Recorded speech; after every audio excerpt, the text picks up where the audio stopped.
नारायण नारायण नारायण नारायण नारायण नारायण राम राम राम राम राम राम राम राम परा कृष्ण बलबंधम परम ब्रह्मदासी सौंदर्य सर्वस्व वंदे नंदात्म प्रपन्न पारिजाताय श्रीचैतन्य ज्ञानमुद्राय कृष्णाय नमः वसुदेव सुतं देवं सुधानूरमर्दनं देवकी परमानन्दं कृष्णं वन्दे जगत् हंसे विभूषितकरान् नवनीतराभात् पीताम्बराधरबिम्बफलाधरोष्ठात् पूर्णेन्दुसुन्दरमुखाधरगणेशात् कृष्णात् परं तत्त्वमहं हरि ओम नमो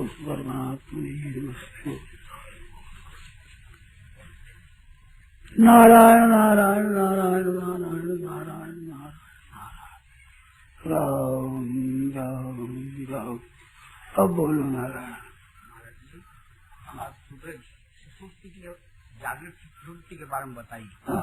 तो जागृत सुसुप्ति जो आप नाक से सांस लेके बाहर निकाल के बताइए। वह तो पहले की क्रिया बताइए, उसका नाम जागृत सुसुप्ति नहीं है। उसमें पहले तो भान लेता है। हाँ भान लेगा और पीछे जब कोई भी चीज का भान नहीं लेगा वो अवस्था मन की दो अवस्था होगी। तो वो जो कुछ भी भान नहीं रहे वही जागृत सुसुप्ति होती है।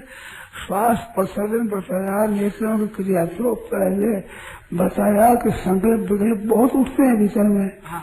तो वे कैसे शांत हुए, उनके शांत करने के लिए तैयारी की है।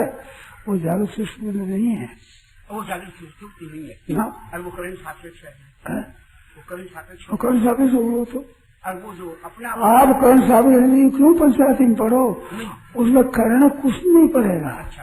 कर्ण मेरे को उसमें कर्तृत्व अभिमान भी नहीं है। हाँ। कैसे कर्ण होगा उसमें? कर्ण तो साधक तमाम कर्णम होता है। तो वो तो अपने आप होगी। अपना हाँ। तो वह कुछ भी चिंतन न करे। कुछ नहीं। ऐसे मैं 2-3 बार कह दिया ना, करना क्या है कि कुछ नहीं करना ही करना है। हाँ, तो कुछ नहीं करना ही करना है वहाँ। अब कुछ नहीं करना मैं करता कर्म कर्म संप्रदान पालन खाऊँ।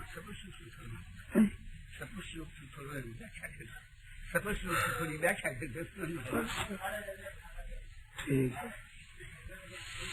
नारायण नारायण नारायण नारायण नारायण।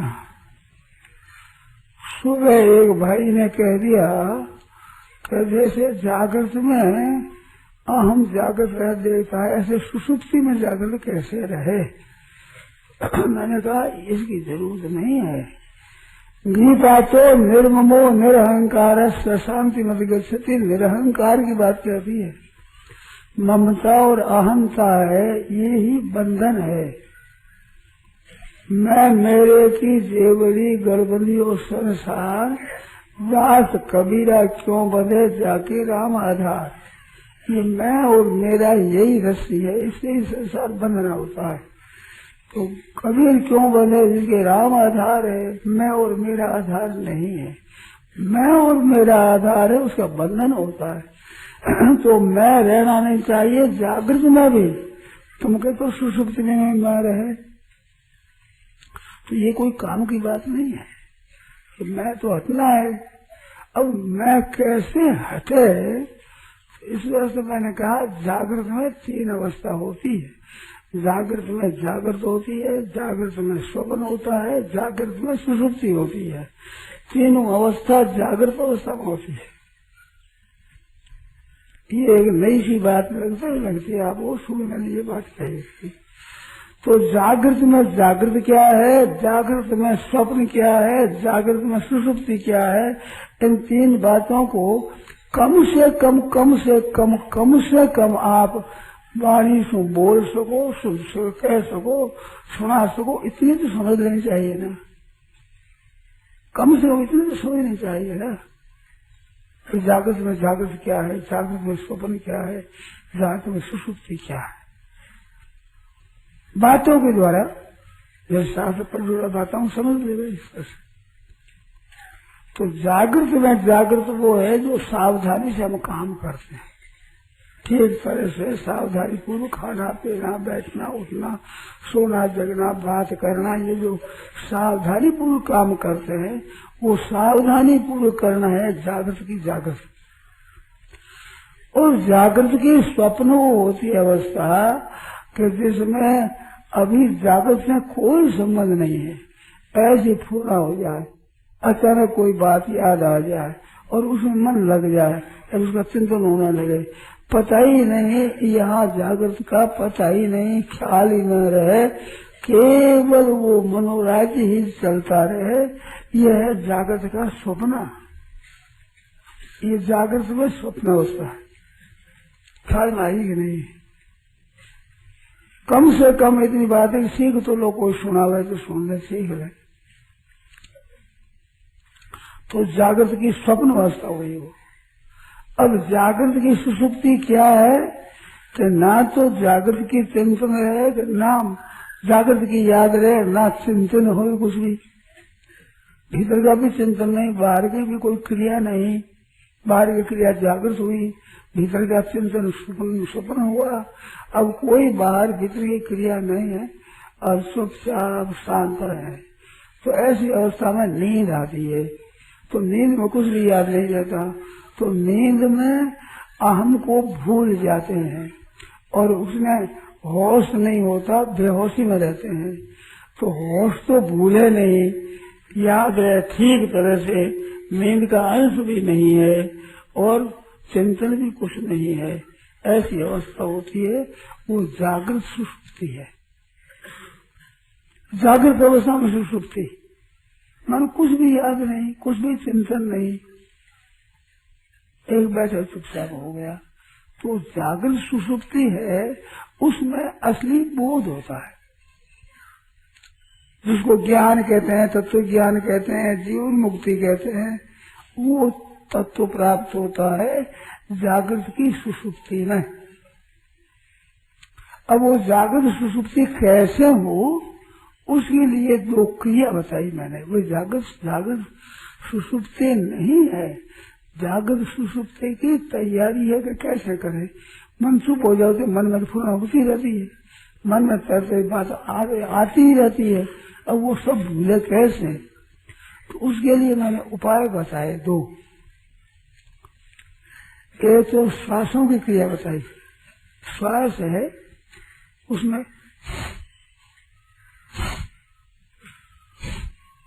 ऐसे फुंकार से श्वास छोड़ा जाए, 2-3 बार छोड़ करके बाहर ही रख दे, उस श्वास को बाहर ही रख दे, हो जाए। उस समय में एक क्षण भर होता है वृत्ति रहित अवस्था, वृत्ति रहित अवस्था होती है, और वृत्ति रहित अवस्था का नाम ही जागृत सुषुप्ति है। इनमें कोई फूरना नहीं और ख्याल ही नहीं, मैं कौन हूँ, कहाँ हूँ, कैसे हूँ, क्या कर रहा हूँ, कुछ भी याद नहीं, फूरना ही कुछ नहीं, उसको जागृत सुषुप्ति कहते हैं। तो जागृत सुषुप्ति के लिए फूरना दूर होती है, फूरना दूर होती नहीं कश्चित क्षण में जात कर्म किसी अवस्था में कोई भी क्षण मात्र भी बिना किए कर्म किए बिना रहता नहीं, क्षण मात्र भी तर्क करने का काम चलता ही रहता है। तो उन संकल्पों को कैसे हटावे, उस हटाने के लिए युक्ति बताई कि ये प्रसर्जन करना, बार बार श्वास योग करके या फिर श्वास को बाहर ही रोक दो, 1 सेकंड 2 सेकंड के लिए हो, कुछ फूरना नहीं रहेगा, कुछ भी फूरना नहीं रहेगा, करके देखो। अभी ये कोई ज्यादा अभ्यास की, ज्यादा योग्यता की जरूरत नहीं है, अब आए कोई कर देख लो, अचानक कुछ याद नहीं है। तो ये क्षण होता है, ये समाधि क्षण है। जैसे अरब रुपयों का 1 पैसा भी अरब रुपयों का अंश है, ऐसे ये जो कुछ भी चिंतन न होना, ये जागृत सुषुप्ति का अंश है। ये मामूली चीज नहीं है, बहुत ऊंची चीज है। अगर हो सके 2 बार 10 बार 20 बार 50 बार दिन में आप करो तो बड़ा बल मिलेगा। ये काम क्रोध लोभ आदि आ जाते हैं, शोक आ जाता है, हटता नहीं है, तो ये क्या है? ये है निर्बलता। जो वेग आता है उसको हम रोक नहीं सकते, तो ये हमारे में बल नहीं है, वो बल आ जाएगी इससे। ऐसे वृत्ति रहित अवस्था को आप पहचान लोगे तो आप में एक बल आ जाएगा, एक शक्ति आ जाएगी। तो शोक चिंता आदि का आपको सताएंगे नहीं, काम क्रोध लोभ आदि का आपको सताएंगे नहीं। ये आएंगे तो इतने बल नहीं आएंगे जिसमें आपको गिरा दे, आपको अपनी स्थिति से च्युत कर दे, ऐसा बल नहीं होगा।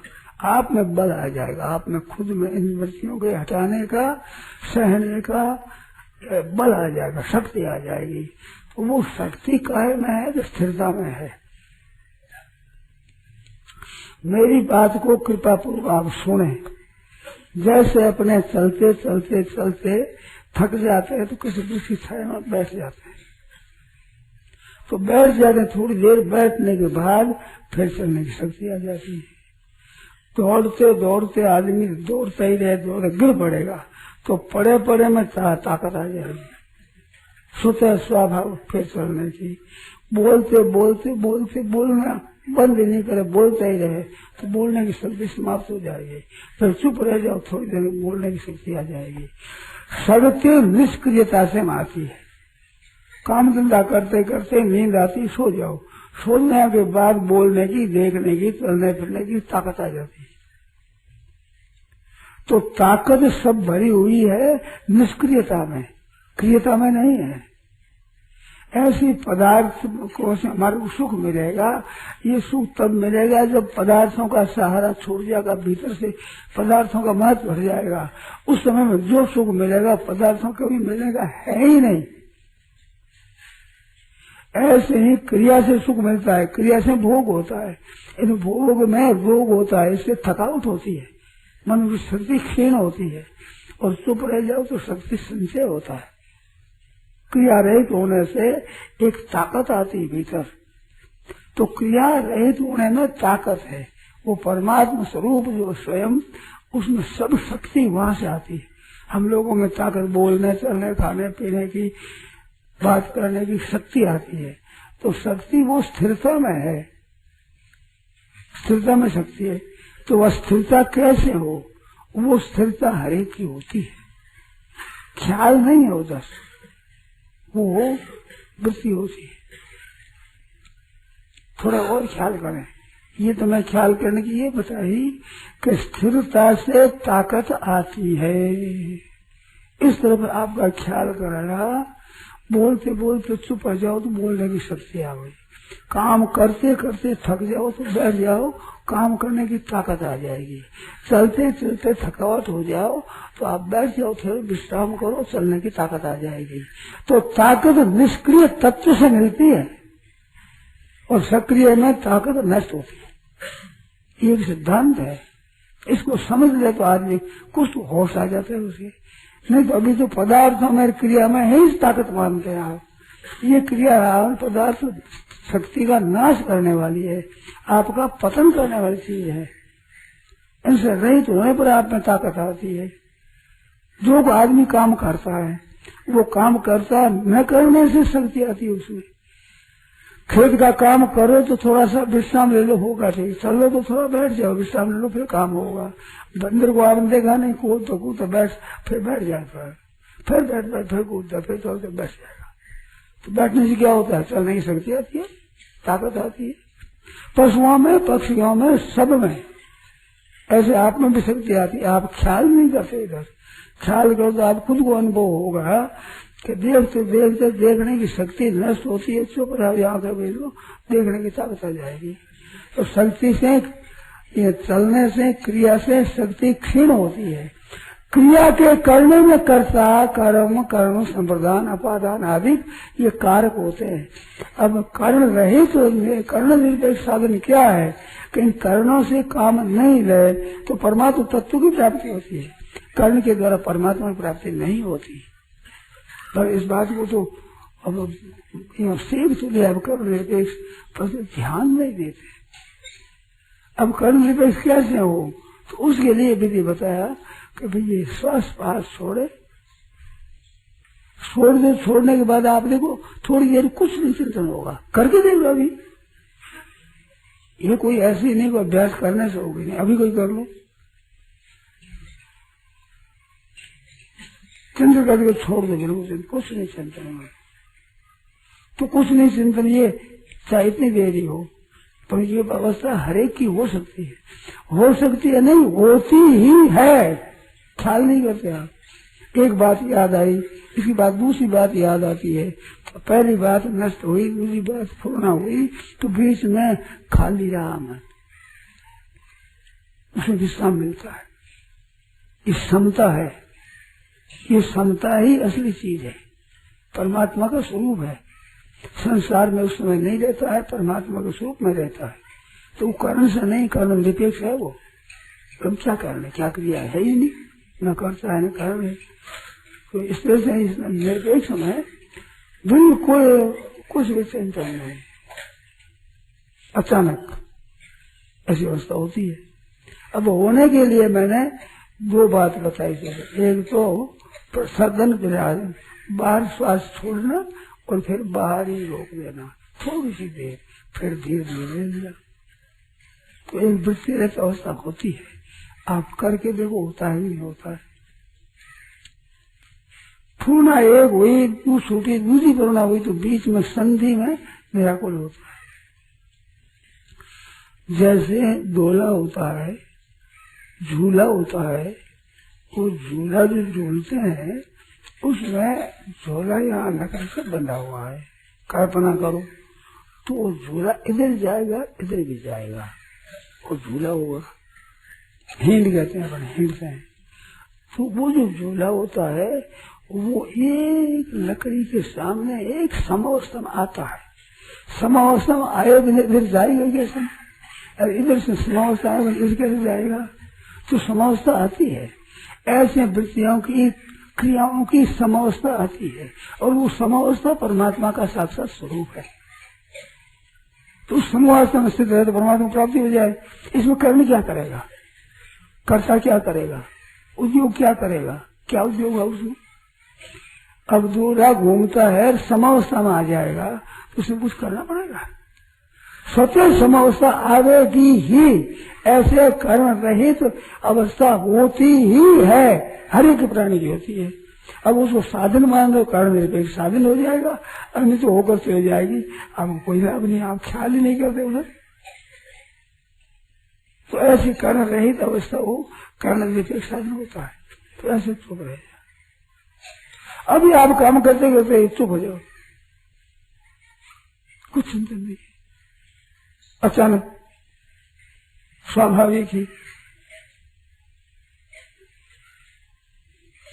तो एक तो मैंने बताया प्रसन्न विधान की है, एक बताया आंखें है ना, इसको नहीं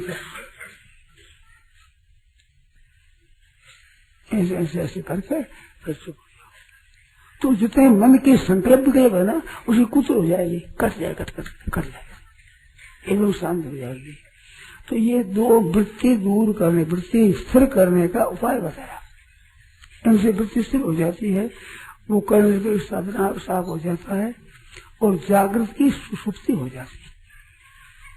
तो क्षण मात्र हो जाए, बढ़ाए लो आप, दिन में 5 बार 10 बार 20 बार 50 बार 100 बार कर लो, कौन मना करता है। तो वो मना करने से ये निर्विकल्प होने की ताकत आप में आ जाएगी। निर्विकल्प में जो शांति है, जो सुख है, जो ताकत है, वो विकल्प संकल्प में नहीं है। निष्क्रिय में जो ताकत है वो क्रिया में नहीं है। क्रिया में ताकत हुई नहीं, होगी नहीं, थकावट होगी, क्रिया करने थकावट होती, भोग जितना भोगा जाएगा उनमें थकावट हो जाती है। खाते खाते खा नहीं सकोगे, पानी पीते पीते पी नहीं सकोगे, देखते देखते देख नहीं सकोगे, कोई क्रिया करो थकावट होगी। उस थकावट का नाम आज तृप्ति कहते हैं, तृप्ति होगी, सब भोजन के लिए तृप्ति होगी। तृप्ति का धूल की होगी, खा नहीं सकते, वो ताकत नहीं रही। बात होती है वास्तव में शक्ति क्षीणता, शक्तिहीनता को तृप्ति कह देते हैं, सब भोजन के लिए तृप्ति हो गई। तृप्ति क्या है कि खा नहीं सकते, खाने की शक्ति नष्ट हो गई, अब खाने की ताकत नहीं रही, इसका नाम कहते तृप्ति। तृप्ति नहीं है, थकावट है। थकावट से चुप होते, वो शक्ति रहते आप चुप हो जाओ तो आपको बहुत बल मिलेगा। उसमें बल मिलता है तो थकावट की कोई क्रिया नहीं कर सकते, बल मिलेगा आपसे, आप बल मिलेगा, भगवान की तरफ से बल मिलेगा। कुछ न करने से करने की ताकत आ जाएगी। तो मैंने ये बीच में पूछा कि ये बातों के द्वारा आप बात समझ गए कि नहीं। अनुभव में न होता है पर बातों के द्वारा तो समझ गए ना, ऐसे होता है चीज। तो जागृत में वो सुसुप्ति है। हर एक अवस्था में आप चुप हो रहे, बाहर बैठे हो जी,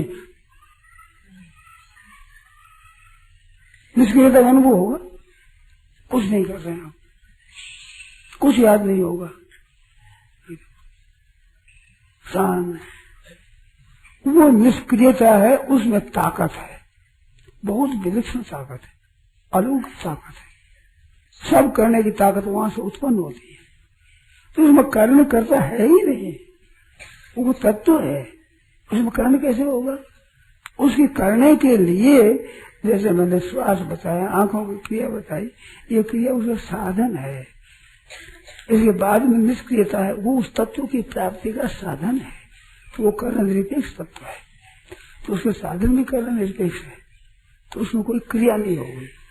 अरे वो क्रिया नहीं होगी तो अहंकार नहीं होगा, अहंकार होगा तो क्रिया होगी, क्रिया होगी तो अहंकार होगा बीच में, नहीं तो क्रिया कैसे कौन करेगा?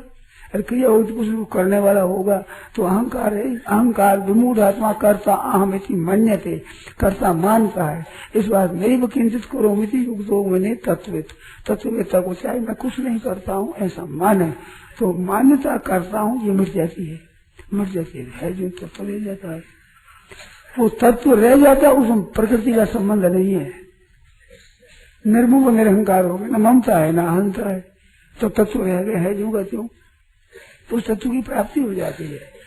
तो जागृत में भी अहंकार रहित हो जाता है।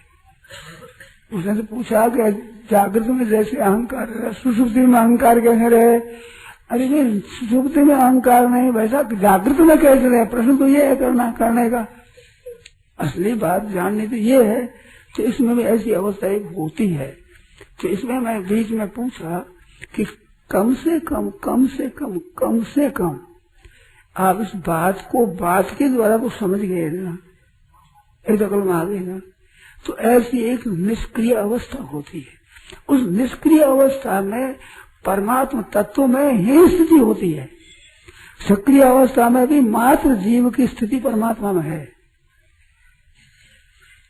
स्वतः स्वाभाविक, उसमें स्थिति करना नहीं है। क्यों होता है? वो होता है प्रकृति का कार्य, इसमें करना पड़ता है।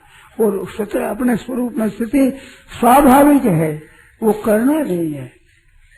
क्यों हुई हो तो साथ में अहंकार रहेगा, बुद्धि रहेगी, ये साथ में रहेंगे। जड़ के संबंध बिना कोई अभ्यास नहीं कर सकते, कहीं भी स्थिति नहीं कर सकते। जड़ का अभ्यास, जड़ का संबंध रहना पड़े, और जड़ के संबंध रहित होने पर तत्व स्वतः रहता, कुछ करना नहीं रहता है। इस बात मैंने कई बार कहा कि करना क्या है, कि कुछ नहीं करना ही करना है। ना फूलना करना, ना संकल्प हो जाए करना, ना संकल्प मिट जाए ये करना, ये भी नहीं करना संकल्प मिट जाए। मिटने की इच्छा नहीं, करने की भी इच्छा नहीं। कर्मणि अकर्म, ये इसकी व्याख्या में विचार किया है। कर्म योग की दृष्टि से, ज्ञान योग की दृष्टि से, भक्ति योग की दृष्टि से, तीनों दृष्टि बताई वहाँ। भक्ति योग माम पश्चित सर्वत्र सर्वं, सब में भगवान को देखे, भगवान में सबको देखे चुप हो जाए। और ज्ञान योग में सबको आत्मा में देखे, आत्मा को सब में देखे, सर्वभूत समात्मान सर्वभूतानि च आत्मनि, ये हो जाएगा। और योग माम पश्चित सर्व सर्वं, यही कर्मणि अकर्म या पश्चित, अकर्मणि कर्मी है, ये कर्म योग में। योग माम पश्चित भक्ति योग में, सर्वभूत समात्मा सर्वभूतानि च आत्मनि, ये ज्ञान योग में। तीन बताई है, 29, 30 और 32। लेकिन 18 में साफ है, कर्मणि अकर्मी है, पश्चित अकर्मणि कर्मी है, साफ एकदम। आगे इसकी व्याख्या है 5 श्लोकों में। तो इस चुप हो जाना। अब वो चुप आप किस रीति से जाओ, परमात्मा का स्वरूप देखते तो जाओ।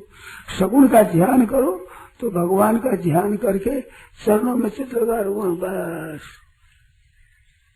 वहीं तो होगी चरणों में ही, तो बस चल जाएगी। कोई कारण के साथ हो जाए, कारण जरूरत नहीं है। ध्यान करो, मुख पर लगा लो।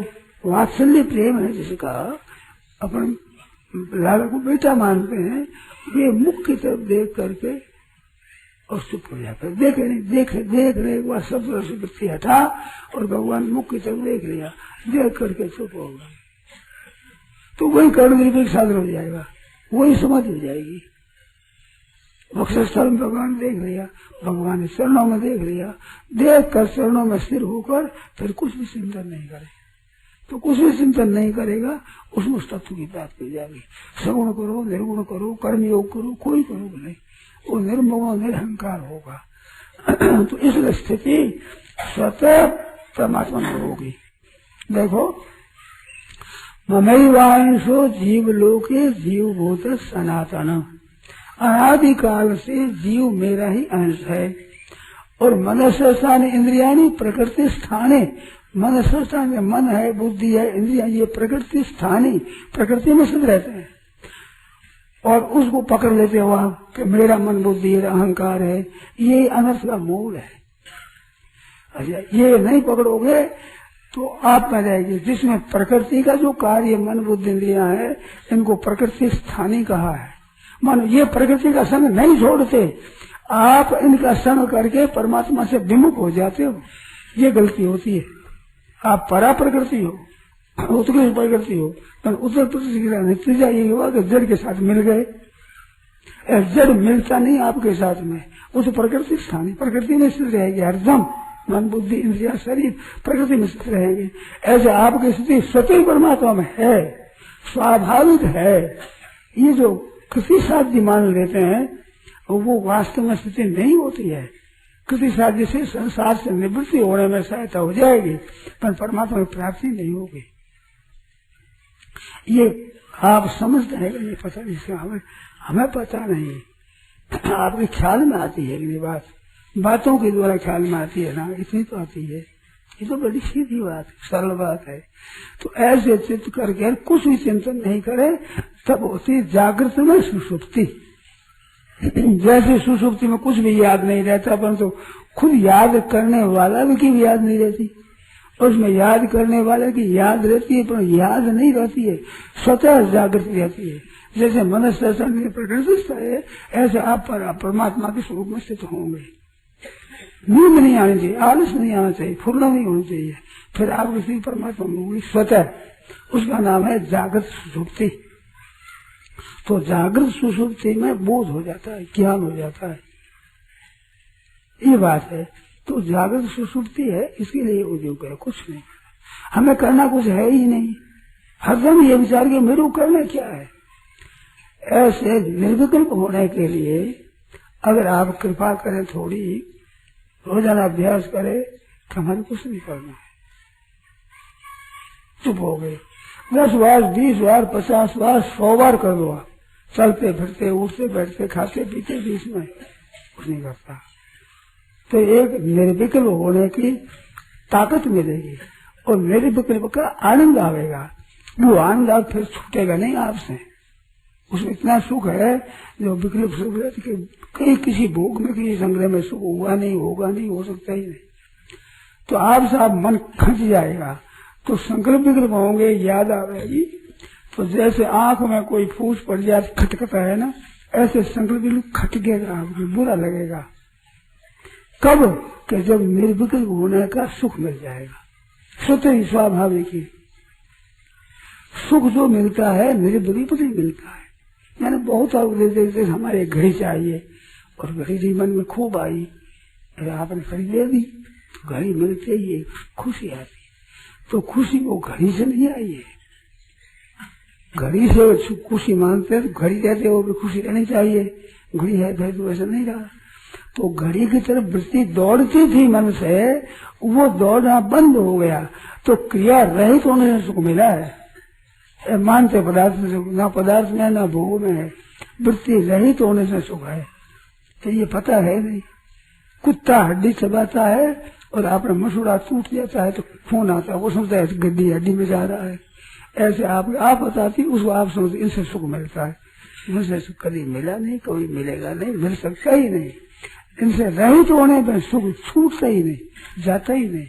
ऐसे निर्विकल्प होने की अवस्था को आप अगर आदर दो, महत्व दो, तो आप सबको नित्य प्राप्त है एकदम ही। उसमें कारण कर्ता कर्म समझते कुछ है नहीं। जितने कारक होते हैं प्रकृति में होते हैं, प्रकृति से अतीत नहीं है कारक, तो कारकों से कैसे प्राप्ति हो जाएगी? उसकी कारक रहित ही होता प्राप्ति होती है, स्वतः स्वाभाविक। परंतु वो करने की एक आदत पड़ी हुई, जो करना ही करना अच्छा लगता है, करने पे रहा नहीं जाता। अब क्या करें, अब क्या करें, अरे करना है ही नहीं। और ये बात ना तो मानते हैं ना मानना चाहते हैं। अरे कोई कहे तो मूर्ख मानते हैं, समझ नहीं, ये बेसमझ है, ऐसा सर्टिफिकेट मिलेगा। तो प्रकृति स्थानीय है, मनुष्य नहीं। अरे स्वयं परमात्मा में स्थित है, स्वयं परमात्मा में स्थित है, ये मनुष्य प्रकृति में स्थित है। तो ये तो इतने सपूत है कि दूर जाते ही नहीं। आप अपना मान लेते हो तो ये प्रकृति में स्थित रहती है। आप परमात्मा में स्थित रहते हुए अपने को परमात्मा में न मान, मन बुद्धि में मान लेते हो। क्यों? आप चेतन हो ना, आप में स्वतंत्रता है, तो स्वतंत्रता आपके हानि के लिए, फायदा नहीं है, इसमें कोई फायदा नहीं है, नुकसान है। तो ये बात है। तो जागते हुए बिल्कुल निर्विकल्प हो जाए। शाम को कीर्तन करते हो तो कीर्तन के बाद मैं चुप होता हूँ, उस चुप में आप निर्विकल्प हो जाओ, परमात्मा से बहुत सुगमता हो जाएगी। कीर्तन करते करते परमात्मा में स्थिति हुई, परमात्मा चिंतन हुआ, फिर कुछ नहीं चिंतन करो, वो कीर्तन आपके भीतर बैठ जाएगा, एकदम भीतर जम जाएगा।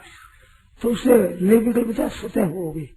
ऐसे जागते हो जब नींद में, उसके बाद थोड़ी देर चुप रहो तो आपकी स्थिति परमात्मा स्वरूप हो जाएगी। नींद लेते समय आरंभ में बिछौने पर बैठ गए, कुछ देर कुछ भी चिंतन न करके सो जाओ।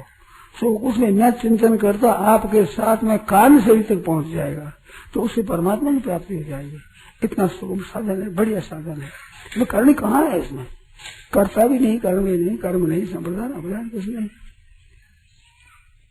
ये कर्म निरपेक्ष साधन है। इस तरह से कैसे होगा? जागृत में सुषुप्ति में हो जाएगा।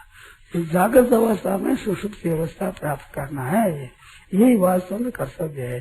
कर्म करना नहीं है। करने से जो प्राप्ति थी, धन कमा लिया, बड़ा काम किया, कुछ बड़ा नहीं किया है, सब छूट जाएगा, फूंक निकल जाएगी। करना वो है जो नित्य आपको प्राप्त है, उसको प्राप्त कर लिया कुछ न करके, तो महान काम कर लिया आपने। लोग के पास में नहीं है वो ले लिया तो प्राप्त हो गया, होता है नहीं है वो नहीं रहेगा। और ये स्वतः है परमात्मा से, वो कर लिया, बड़ा भारी काम कर लिया। तो कुछ नहीं किया, इसमें बड़ा भारी करना होता है। तो करना क्या है? तो कुछ नहीं करना ही है। अब इसमें कोई शंका हो तो आप करो। हाँ, लय और विक्षेप बताया कैसे इसे मिटे। विक्षेप मिटने के लिए क्रिया बताई, आंखों की और श्वास की, विक्षेप मिटने के लिए। और लय हो तो खड़े होकर घूमने लगे, घूम ले, फिर बैठ जाओ। नब्जा के सावधान ज्यादा रहना चाहिए, विक्षेप मिट जाएगा। विक्षेप तो संतों के संग से मिट जाता है। अच्छे संत मिलते हैं, बात करते सुख हो जाते हैं, मन लग जाता है, विक्षेप मिट जाता है। आओ उनकी वाणी से मिट जाएगा। अपने वास्तव में विक्षेप मिटाना है, ये मलिनता अंतकरण की ये मिटाना है। तो राग द्वेष मिटाना है, ये मत करो आप, ठीक हो जाएगा। अब साहब राग और द्वेष ये दो तो ये परिपंथ लोग शत्रु ये है, इनको मत करो, फिर ठीक हो जाएगा। तो मन लगाना इतना दामी नहीं है जितना राग द्वेष हटाना दामी है। मैंने आज के मन फिर कैसे हो, मन एकाग्र कैसे हो, क्यों थोड़ा देखो भाई, दोष ये नहीं है, दोष तो राग द्वेष है। उनको हटाने की उद्योग नहीं होता, ना उपदेश होता, ना व्याख्यान होता है, ये बात। तो उनसे रहित होने में चुप।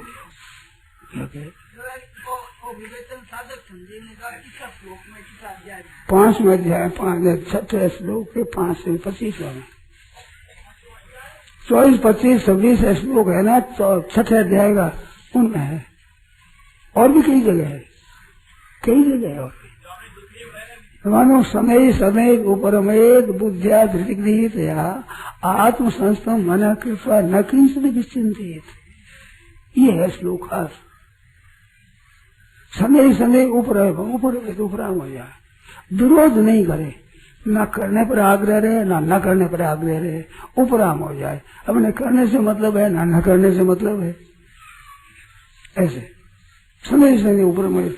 मूल श्लोक ये है खास, शरीर शरीर उपरमेत बुद्धिया धृतिगृहित है, आत्म एक परमात्मा है ये मान आत्म मन करता न, कुछ भी चिंतन न करे, तो कुछ भी चिंतन करे उसमें स्थिति हो गई। खास मूल में आती गीता, मूल में है न किंचित चिंतित। आप करके देखो, मूल पढ़ो, समझ में नहीं आए तो पूछो, आप अकल में नहीं बैठे तो पूछो। ऐसे चुप रहना है, वो है जागृत की सुषुप्ति। मन संसार की तो याद रहे नहीं और अपने स्वरूप की भूल गए नहीं, और अपने स्वरूप को भूल जाता होगी सुषुप्ति। और ये जागृत सुषुप्ति है। जागृत मन अपने स्वरूप को तो याद रहा, और कुछ नहीं। स्वरूप को याद करना नहीं है, बिल्कुल नहीं करना है। सत्य याद मन कृष्णा न किंचित, न आत्मा का चिंतन करे न अनात्मा का चिंतन करे, न प्रकृति का न कुछ चिंतन। नारायण नारायण नारायण नारायण। यह प्रवचन परम श्रद्धेय स्वामी जी श्री राम सुखदास जी महाराज द्वारा गीता भवन स्वर्गाश्रम में ज्येष्ठ शुक्ल पूर्णिमा विक्रम संवत 2047 श्री कृष्ण संवत 5216 तदनुसार दिनांक 8 जून 1990 को प्रातः करीब 8:30 बजे हुआ।